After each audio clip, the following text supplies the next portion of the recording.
আসসালামু আলাইকুম ওয়া রাহমাতুল্লাহ।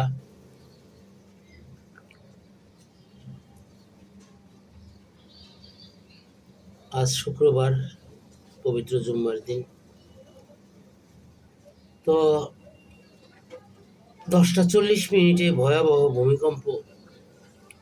তখন আমি ঘুমন্ত অবস্থায়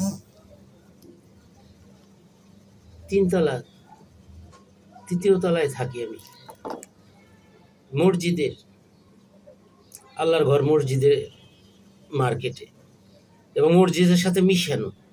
আল্লাহ হেফাজত করছে। বেড়ে গেছি, বেড়ে যাওয়ার সাথে সাথে আবার কমে গেছে। এটা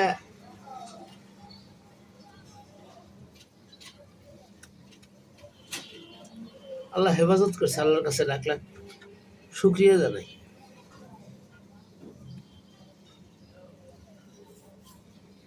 কিসের টাকা পয়সা, কিসের মোবাইল, সব কিছু ফেলেই জীবনের কত মায়া, হ্যাঁ, বেঁচে থাকার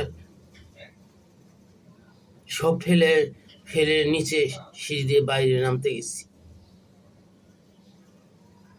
কত বড় একটা আতঙ্ক। হয়তো অনেক জায়গায় অনেক ক্ষতি হয়েছে, সব আল্লাহর ইচ্ছে।